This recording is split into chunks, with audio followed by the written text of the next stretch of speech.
The shuttle bumped and shook as it entered the space station's docking bay. Dr. Jihoon Park pressed his face against the small window and whistled softly. The research station was huge, much bigger than anything humans had ever built. It stretched out like a metal city floating in the darkness of space around Proxima Centauri. "First time seeing alien architecture up close?" asked Dr. Na-Young Kim from the seat beside him. She was his research partner and had been just as excited as he was when the invitation arrived on Earth. "Yeah," Jihoon said, still staring. "Makes our International Space Station look like a toy." The docking process took 20 minutes. When the airlock finally opened, they were greeted by three beings that looked nothing like humans. The first was tall and thin with purple skin and 4 arms. The second was short and round with what looked like crystal formations growing from its head. The third moved on 6 legs and had eyes that glowed green in the artificial light. "Welcome to Research Station Kepler," said the tall purple one. Its voice came through a small device attached to its chest that translated the words into Korean. "I am Senior Researcher Vorthak of the Thelenian Science Council. These are my colleagues, Dr. Millix of the Crystal Collective and Professor Hexapod from the Insectoid Federation." Jihoon and Na-Young bowed slightly, which seemed to confuse their hosts. "Thank you for inviting us," Na-Young said carefully. "We are honored to participate in your research." "Yes. Well," Vorthak's translator made a sound that might have been clearing his throat. "We should explain what you have volunteered for. Please follow us to the main laboratory." They walked through corridors that curved in impossible ways.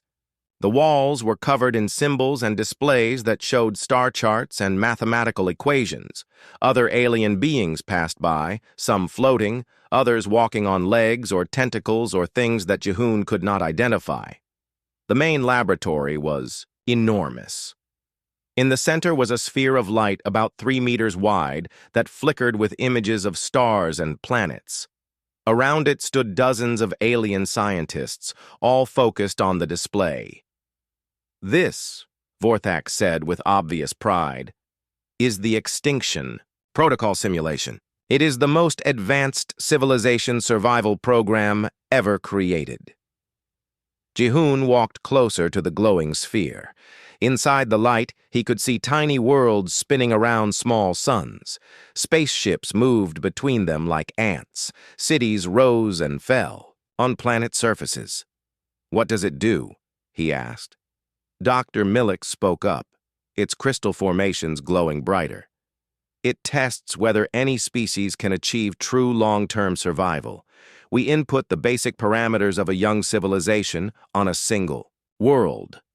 Then we subject them to every challenge the universe can provide: stellar collapse, resource depletion, cosmic radiation bursts, asteroid impacts, internal wars, technological disasters," Professor Hexapod added, its 6 legs clicking on the metal floor.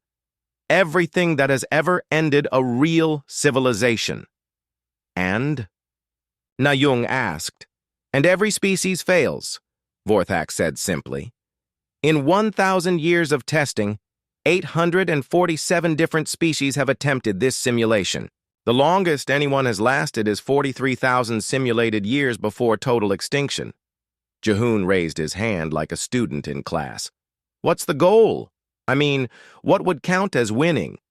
The alien scientists exchanged looks, or at least Jihoon thought they did. It was hard to tell with beings that had such different faces. "Winning would mean achieving indefinite survival," Vorthak explained. "Creating a civilization that could theoretically last forever, regardless of what the universe throws at it." "Cool," Jihoon said. "Can I try it?" The laboratory went quiet. Even the humming of the machines seemed to stop for a moment. "I beg your pardon?" Dr. Millix asked, its crystals dimming. "Can I try the simulation?" "It sounds fun." Professor Hexapod made a sound that the translator could not convert. Vorthak's 4 arms moved in what might have been surprise or confusion. "Dr. Park," Vorthak said slowly, I do not think you understand. This is not entertainment. This is serious scientific research. The simulation incorporates real physics, actual stellar mechanics, and authentic resource limitations based on our study of thousands of failed civilizations across the galaxy. I get that, Jihoon said. But you invited humans here to participate, right? So let me participate. We invited you here to observe and perhaps provide input on human survival strategies, Na-Young said quietly. Not to actually attempt something that has defeated every other species in the galaxy. But Jihoon was already walking around the sphere, studying it from different angles. How does it work? Do I just tell you what my people would do? Or is there some kind of interface? Dr. Millix floated closer, its crystals pulsing with what Jihoon was beginning to recognize as agitation.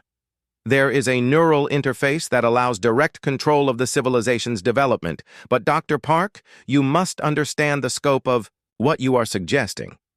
The simulation covers millions of years of development. Species that have attempted it include the Zenith Collective, who built an empire spanning 3 galaxies before they went extinct. The Ancient Builders, who could move entire star systems. The Transcendent Minds, who achieved collective consciousness across their entire species. All of them failed this simulation. Huh, Jihoon said. What did they fail at? Everything, Vorthak said. The heat death of their stars, the expansion of the universe making resources unreachable, entropy itself. The simulation proves what we have long suspected, that extinction is not just probable, it is inevitable. The universe is fundamentally hostile to life. Jihoon nodded thoughtfully. Right, but you have not tested humans yet. Because humans are a young species with limited technology, Professor Hexapod pointed out. Your people have barely achieved interplanetary travel. What could you possibly do that advanced galactic civilizations could not? Probably nothing, Jihoon admitted. But I would still like to try.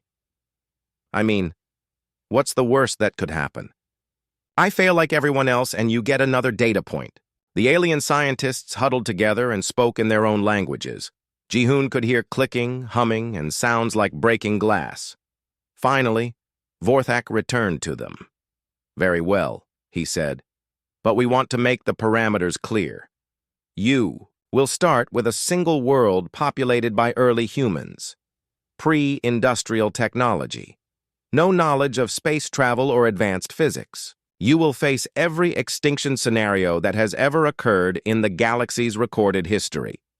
Plus a few we have theorized but never observed, Dr. Millix added helpfully.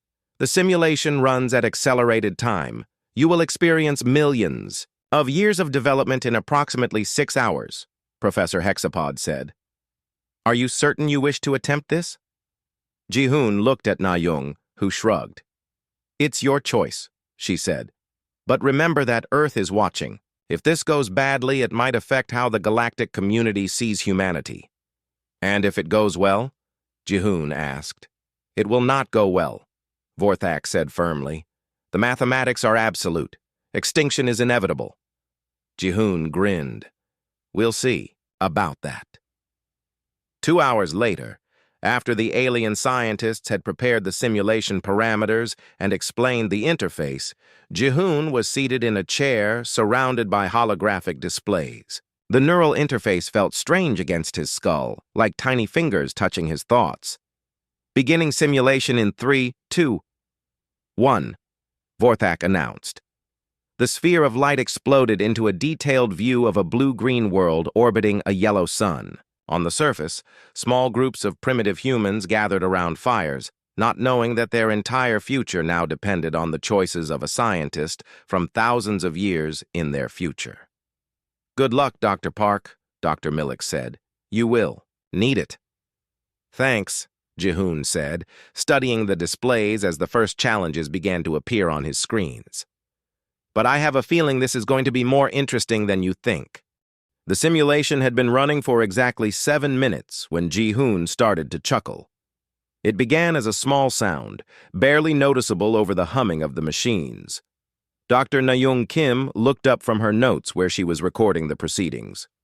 The alien scientists around the laboratory continued their work, monitoring dozens of displays that showed the progress of Jihoon's simulated civilization, but the chuckling grew louder. "Is everything functioning correctly?" Vorthak asked, his forearms moving over his control panel. "The neural interface should not cause discomfort." "Oh, it's fine," Jihoon said, his voice shaking with barely controlled laughter. "Everything's working great." On the main display, his simulated human civilization was facing its first major challenge. A massive asteroid was heading toward their planet.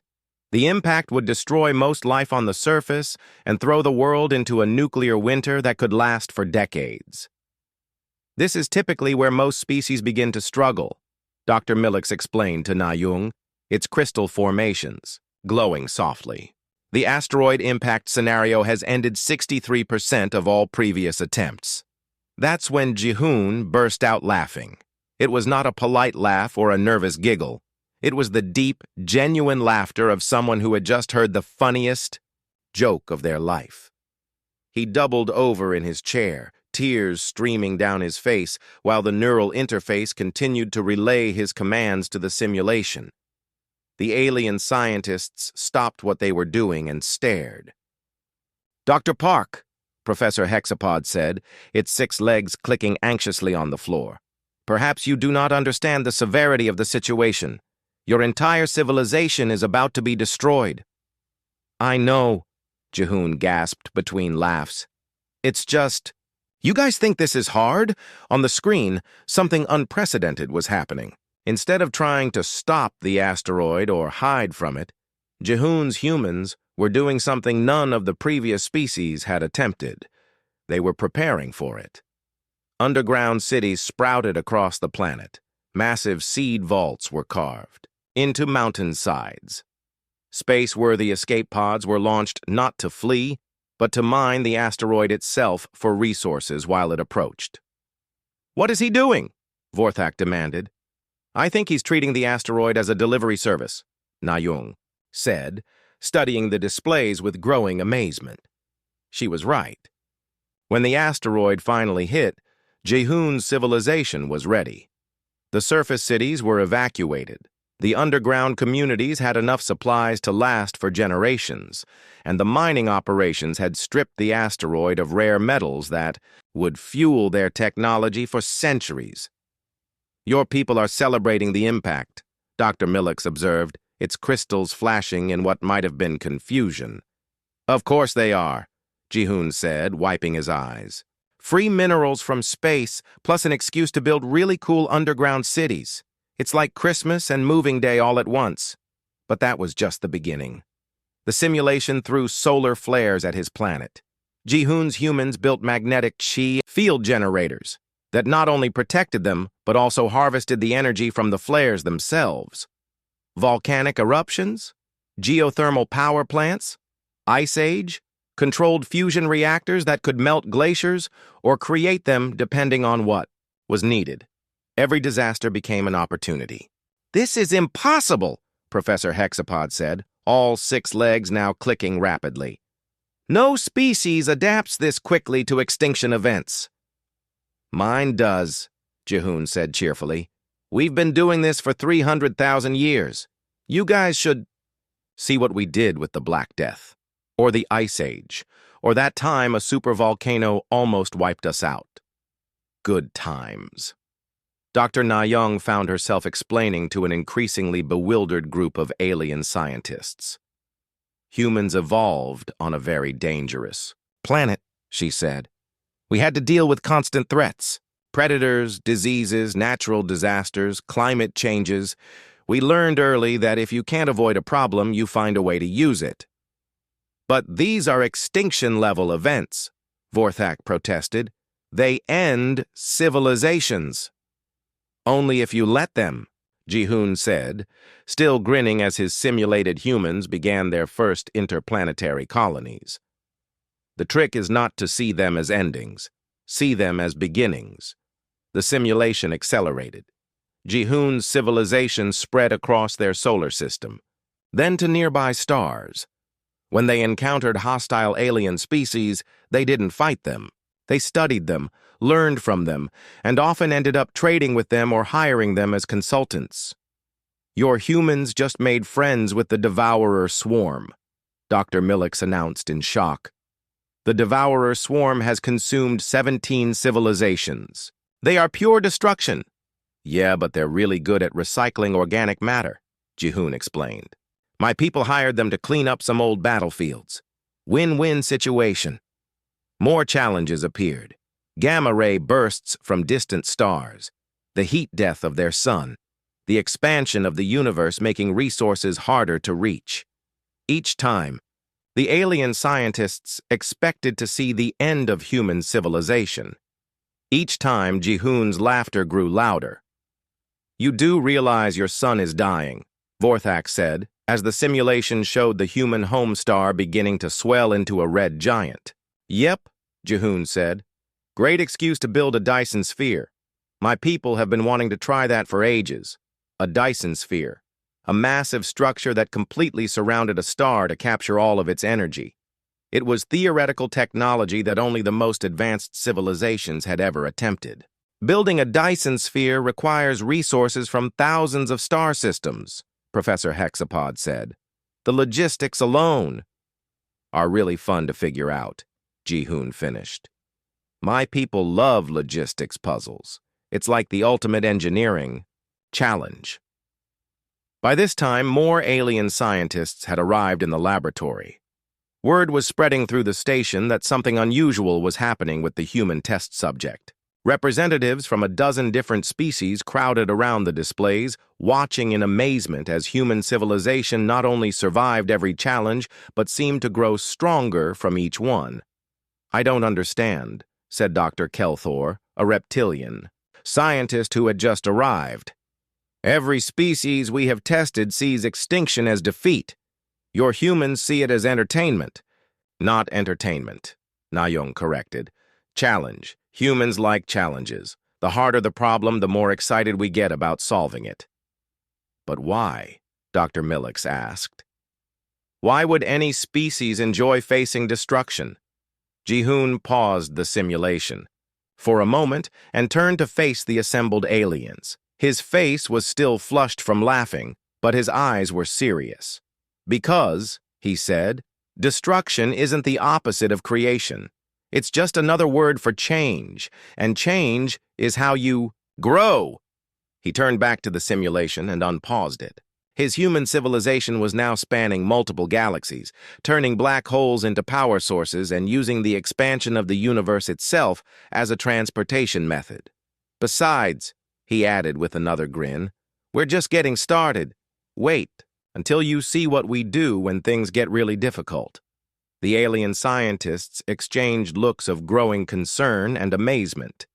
In their long experience with the Extinction Protocol simulation, no species had ever described the challenges as not difficult enough.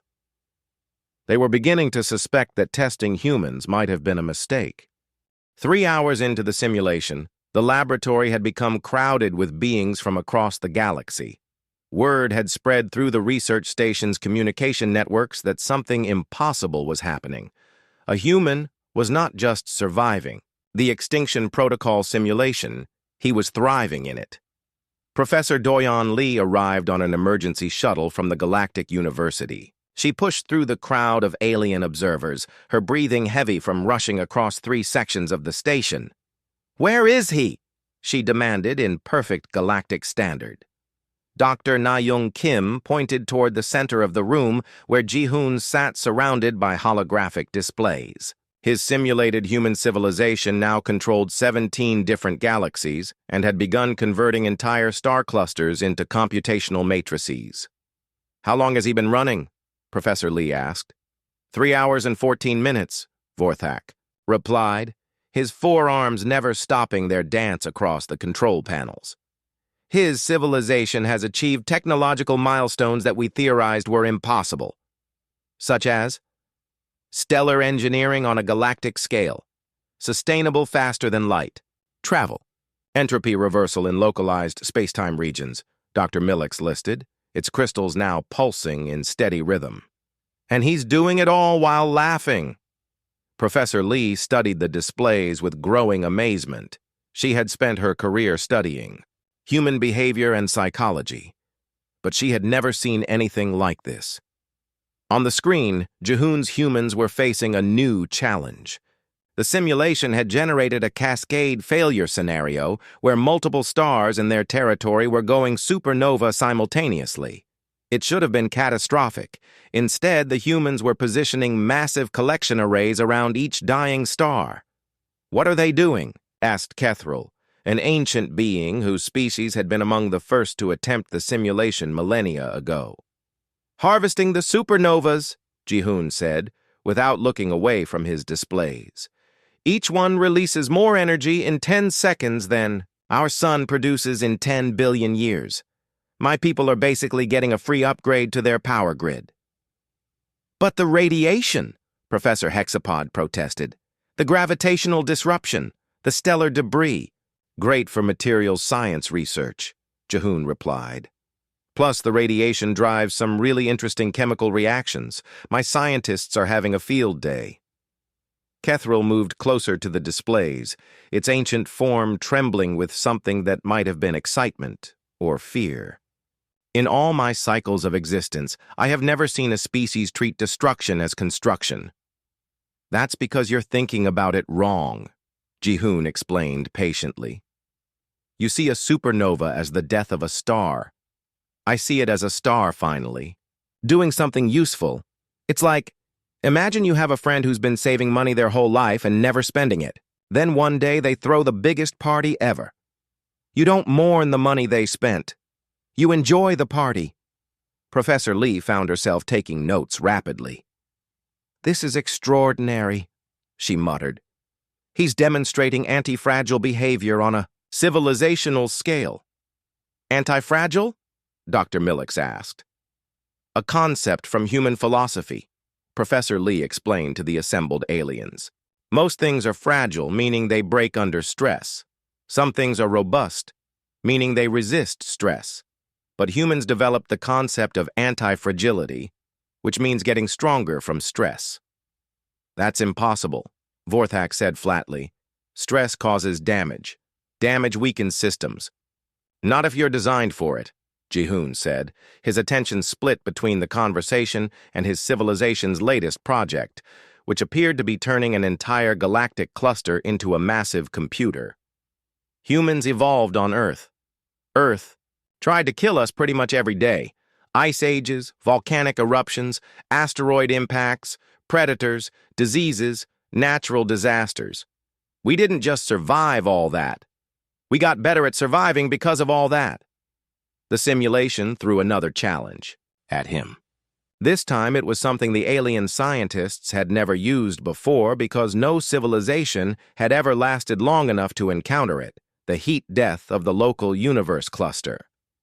"Now this is interesting," Jihoon said, leaning forward in his chair. The displays showed entropy increasing across vast regions of space, stars burning out, black holes evaporating, the fundamental forces of physics beginning to break down as the universe expanded beyond the point where complex structures could exist. "This scenario has never been survived," Kethril announced. "It represents the ultimate end of all possible existence." "Does it, though?" Jihoon asked, his fingers dancing across his neural interface controls. On the screen, his human civilization began doing something that made several of the alien observers make sounds of distress. They were building massive engines that fed on entropy itself. "What are they doing?" Professor Lee whispered. "Using the heat death as a power source," Jihoon explained casually. "See, when things decay, they release energy. Most species try to prevent decay. My people are learning to eat it. Every bit of entropy that increases gives them more power to work with." "But that's not how physics works," Vorthak protested. "Sure, it is," Jihoon said. "You're just thinking too small. Watch this." His humans began constructing what could only be described as universe seeds, tiny points of incredible density that contained the potential for entirely new realities. "They're making new universes," Dr. Millix announced in a voice that sounded like breaking glass. "Yep," Jihoon confirmed. "If this universe is getting old and worn out, why not make some new ones? My people always liked home improvement projects." The laboratory fell silent except for the humming of machines and the soft sounds of alien breathing. Even the most advanced species in the galaxy had never imagined that universe creation might be possible. "How?" Kethril asked, its ancient voice barely a whisper. "Pattern recognition," Jihoon said simply. "Every problem has a pattern. Every disaster follows rules. Once you understand the rules, you can either follow them or break them. My people prefer breaking them." Professor Lee realized what she was witnessing. "He's not just solving individual challenges," she announced to the room. "He's recognizing the underlying patterns that create challenges and then redesigning those patterns." "Exactly," Jihoon said, grinning as his humans began populating their newly created universes. "It's like, you know how some people try to fix a leaky roof by patching each hole individually? My people would rather just build a better roof, or get rid of roofs entirely and live in space." The simulation continued, but something had changed. In the laboratory, the alien scientists were no longer just observing a test subject attempting their challenges. They were watching a fundamental shift in how they understood survival, adaptation, and the relationship between life and entropy. "Dr. Park," Vorthak said slowly, "I believe we may need to reconsider our understanding of what is possible." "Good," Jihoon replied, his simulated humans now managing multiple universes simultaneously. "Because we're just getting to the fun part." By the 4th hour of the simulation, ships from across the galactic community had begun arriving at Research Station Kepler. The docking bays were full of vessels from species that had never worked together before, all united by curiosity about what was happening in Laboratory 7. Ambassador Sung-Ho Kim from the Human Diplomatic Corps arrived on a fast courier ship, along with Dr. Hyun-Woo Choi, a human psychologist who specialized in extreme performance research. They pushed through crowds of alien beings, all trying to get a glimpse of the impossible. "Status report," Ambassador Kim demanded as soon as he found Na-Young. "Jihoon has been running the simulation for 4 hours and 12 minutes, she replied, her voice hoarse from explaining human behavior to dozens of alien scientists. "His civilization now controls 43 universes and has begun what he calls universe farming." Universe farming? "He's growing new universes like crops, harvesting the energy from their formation and using that energy to power even bigger projects," Dr. Choi explained, studying the displays with professional interest. "It's the largest scale application of human problem-solving I've ever documented." Ambassador Kim watched as Jihoon's simulated humans created what appeared to be a universe-sized computer network. "How are the aliens taking this?" "They're in shock," Na-Young said. 3 different species have requested emergency sessions with their science councils. The Thelenians are talking about rewriting their physics textbooks." That was when Jihoon made the comment that changed everything. He stretched in his chair, rolled his shoulders, and said casually, "You know, this is pretty fun, but I've been taking it easy because I didn't want to show off too much. Honestly, it would be more interesting if I couldn't see what was coming." The laboratory went quiet. "I'm sorry," Vorthak said, his translator struggling with the concept. "Did you just suggest that you have been restraining yourself?" "Well, yeah," Jihoon replied. "I mean, I could see all the challenges coming on the displays. It's like playing a game when you already know all the boss fights. Takes some of the excitement out of it." Dr. Choi stepped forward. "Jihoon, are you seriously suggesting you could do better without visual input?" "I think so," Jihoon said thoughtfully. "When you can see what's coming, you prepare for specific problems. When you can't see, you have to build systems that can handle anything. That's usually more robust." The alien scientists began making sounds that their translators couldn't convert. Professor Lee later described these as expressions of cosmic horror at the implications. "This is madness," Professor Hexapod declared, all 6 legs clicking frantically. "The simulation requires constant monitoring of thousands of variables across millions of years of development. Without visual data, you would be operating blind." "That's the point," Jihoon said. "Humans learned a long time ago that you can't control everything. Sometimes the best strategy is to stop trying to control and start learning to dance." "Dance?" Dr. Millix asked, its crystals flickering with confusion. "With chaos," Jihoon explained. "Instead of fighting uncertainty, you move with it. Like, imagine you're in a river. You can either try to swim against the current and exhaust yourself, or you can learn to flow with it and use its energy to go where you want to go." Ambassador Kim and Dr. Choi exchanged looks. "Are you actually willing to attempt this?" the ambassador asked. "If they'll let me," Jihoon said, grinning. "I'm curious to see how it would work." Dr. Choi turned to address the room full of alien scientists. "Before you agree to this, you should understand what you're witnessing. Humans have a unique relationship with uncertainty and chaos. Most species try to minimize unpredictability.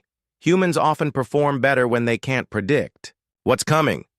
That makes no logical sense, Vorthak protested. It makes perfect human sense, Dr. Choi replied. When you can't see the specific problem coming, you build adaptable solutions instead of specific ones. Adaptable solutions tend to work for problems you never imagined. The debate that followed lasted an hour. Representatives from dozens of species argued about the wisdom of allowing a human to attempt the simulation without visual data. Some called it scientific suicide. Others claimed it would prove nothing even if it succeeded. Finally, Cathril, the ancient observer whose species had first attempted the simulation, spoke up. "In all my cycles of existence," the old being said, "I have seen many impossibilities become realities. If this human believes he can succeed under these conditions, perhaps we should allow him to try. The pursuit of knowledge sometimes requires embracing uncertainty." The vote was close, but the Galactic Council representatives agreed to the demonstration.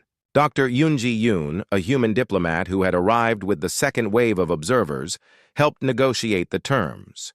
"Complete sensory deprivation regarding the simulation displays," she announced. "Dr. Park will have access only to audio feedback and haptic interface controls. The scenario will be completely randomized. No species has ever seen these particular challenges before." "And if he fails?" asked Dr. Millix. "Then humanity gains valuable data about our limitations," Ambassador Kim replied diplomatically. "And if he succeeds?" Vorthak asked. The room fell silent. No one had seriously considered that possibility. 2 hours later, after the alien scientists had prepared a completely new simulation scenario, and Dr. Choi had fitted Jihoon with a sensory deprivation device that blocked all visual input, they were ready to begin.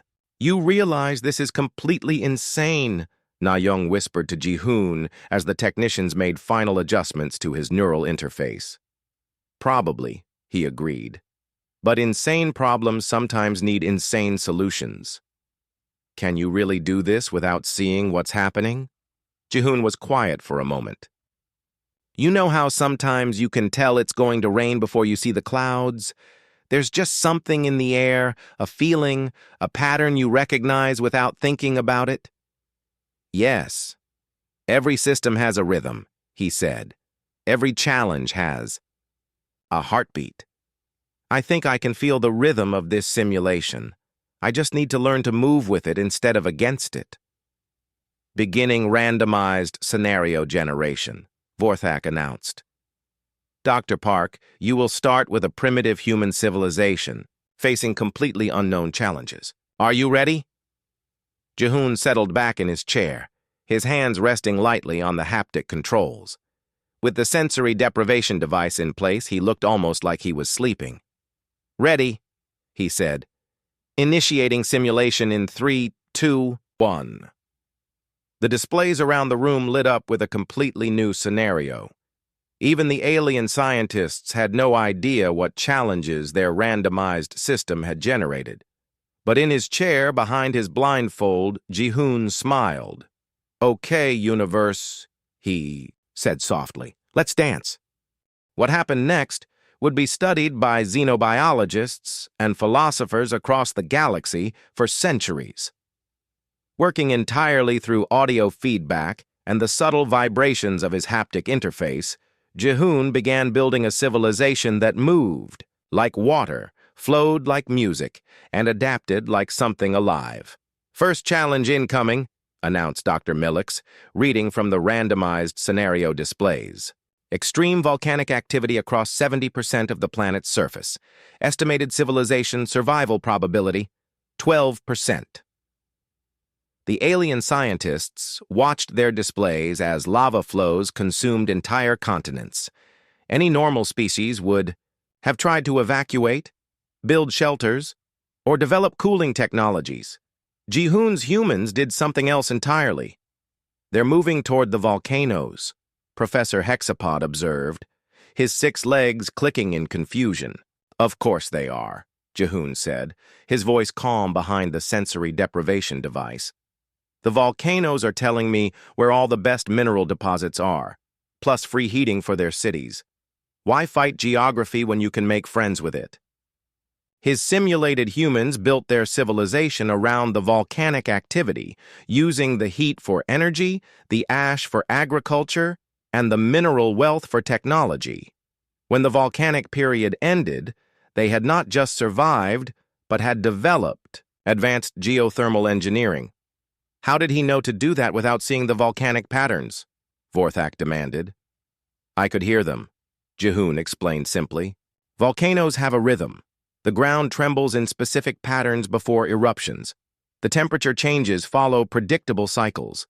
Once you learn to listen to what the planet is trying to tell you, it's like having a conversation."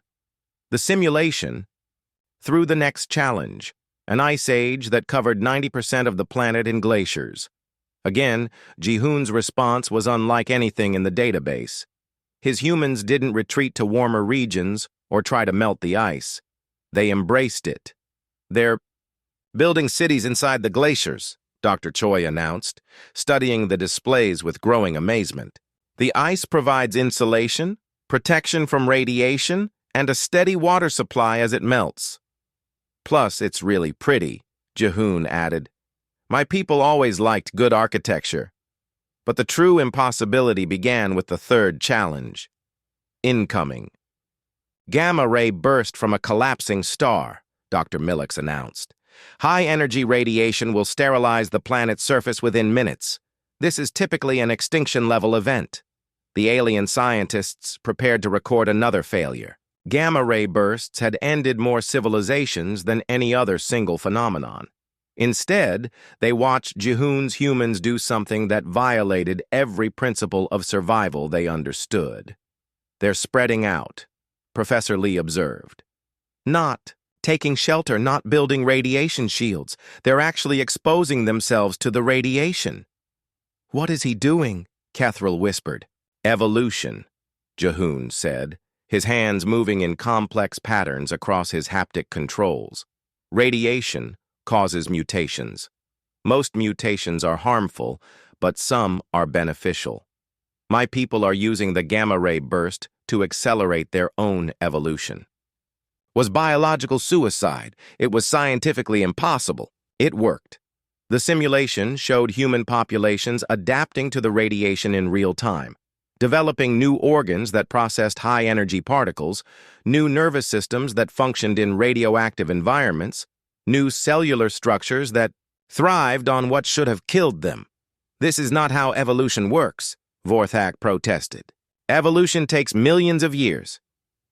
"Only if you let it," Ji-hoon replied. "My people learn to guide their own evolution. When the environment changes, you change with it. When the radiation comes, you become radioactive. When space gets cold, you become something that likes the cold." Challenge after challenge followed. Each one should have been impossible. Each one became another step in humanity's growth. Meteor swarms became raw materials for space construction. Solar flares became energy sources for faster-than-light travel. The heat death of their star became the catalyst for their first successful time travel experiments. They're moving backward through time to harvest energy from younger versions of their star, Dr. Choi announced in disbelief. That's using causality as a renewable resource. Waste not, want not, Ji-hoon said cheerfully. By the simulations, equivalent of 10 million years, his humans had spread across multiple dimensions, turning parallel universes into suburbs and using the space between realities as a transportation network. Dr. Park, Vorthak said carefully, your civilization is currently mining energy from the Big Bang itself while simultaneously using the heat death of multiple universes as a waste disposal system. This is beyond anything we thought theoretically possible. Thanks, Ji-hoon said. We're just getting warmed up, though. Dr. Jun-ho Park, a human philosopher who had arrived on the latest shuttle, spoke up from the back of the now crowded laboratory. What you're witnessing, he told the assembled aliens, is anti-fragility in action. Humans don't just survive despite chaos and uncertainty. We thrive because of it. Every stress makes us stronger. Every challenge teaches us something new. Every disaster becomes a tool for growth. But how? Dr. Millix asked, its crystals pulsing in patterns that suggested deep confusion. How can any species benefit from destruction? Because destruction isn't the opposite of creation, Ji-hoon explained, his civilization now farming black holes like vegetables and using collapsed dimensions as storage space. Destruction is just another word for change, and change is how you grow. The simulation reached its final stages. According to the parameters, this was the point where entropy should have won, where the fundamental forces of existence should have broken down, where any rational civilization should have finally met its end. Instead, Ji-hoon's humans had become something that the alien scientists couldn't even categorize. They're not just surviving the heat death of the multiverse, Professor Lee announced in wonder. They're using it as compost for new multiverses.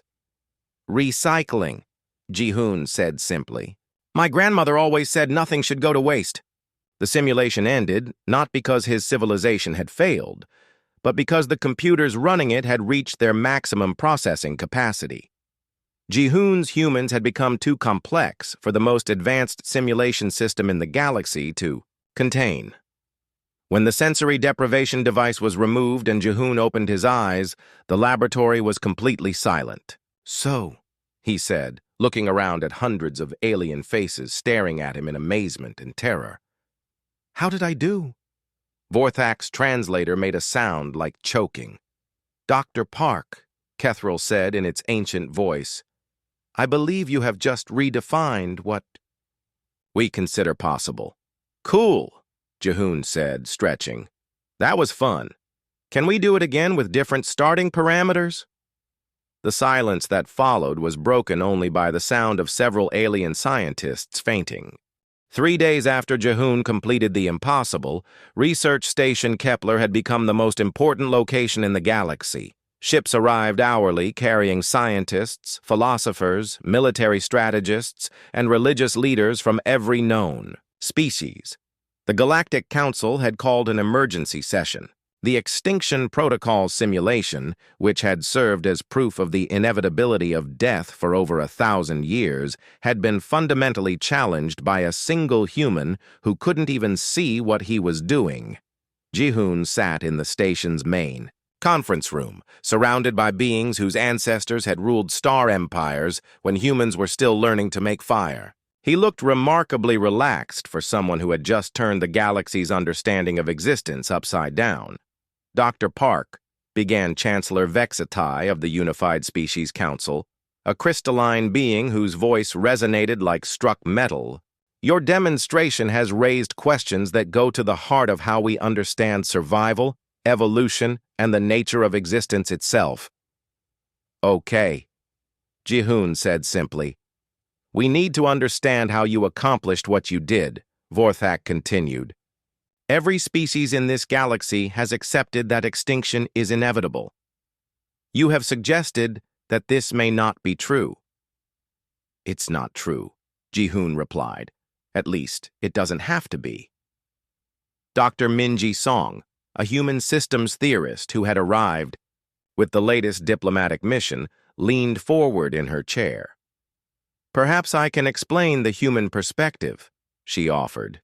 Please do, Chancellor Vexthai said.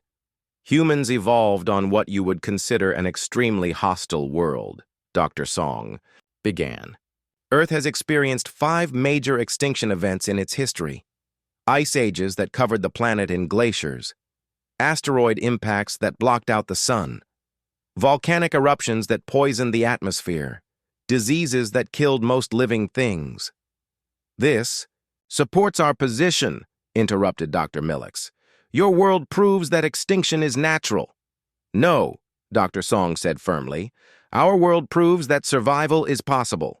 Every extinction event on Earth was followed by an explosion of new life forms. Every disaster became an opportunity for evolution. Humans learned early that change isn't something to fear. It's something to use. Ji-hoon nodded. When I was running your simulation, I kept waiting for the real challenges to start. Everything you threw at my people, we've dealt with some version of before. Ice ages, asteroid impacts, radiation, resource depletion, hostile environments. Earth taught us how to handle all of that. But the scale, Professor Hexapod protested. The challenges in our simulation were planetary, then stellar, then galactic. No single world could prepare a species for cosmic-level extinction events. Size doesn't change the principles, Ji-hoon said. A problem is a problem. Whether it's a tribe of humans dealing with winter or a galactic civilization dealing with stellar collapse, the approach is the same. You adapt, you improvise, you find a way to turn the challenge into an advantage. Kethril, the ancient observer, spoke up from across the room. Dr. Park, when you could not see the challenges coming, how did you know what to do? This was the question everyone had been waiting. For Ji-hoon was quiet for a moment, thinking. Have you ever listened to music? He asked. I am familiar with the concept, Kethril replied. Good music has patterns, rhythms. Even when you can't predict exactly what note comes next, you can feel the flow of the song. You can sense when the melody is building to something, when it's about to change direction, when it's reaching a climax. He gestured toward the displays that still showed data from his simulation. Your universe has music, too. Every system has rhythms. Every challenge follows patterns. Disasters don't happen randomly. They build up, they have warning signs, they follow rules. But how could you perceive these patterns without visual data?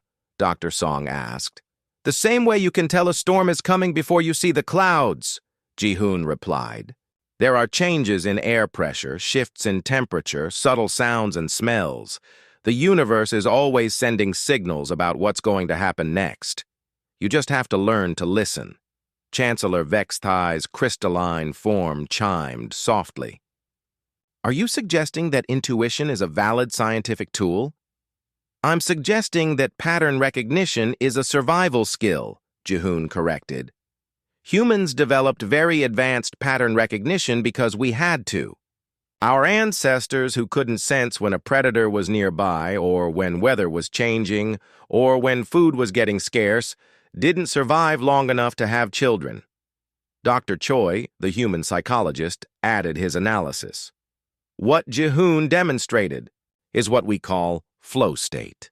It's a condition where conscious analysis stops interfering with intuitive response. Athletes experience it, artists experience it, and apparently humans managing galactic civilizations can experience it too. This is all fascinating theory, Vorthak said, his 4 arms gesturing impatiently. But it does not explain how your species can violate the fundamental laws of entropy and thermodynamics. We don't violate them, Ji-hoon said with a grin. We dance with them. Explain. Ji-hoon stood up and walked to the large window that showed the starfield outside the station. Most species see entropy as their enemy. You see the heat death of the universe as defeat.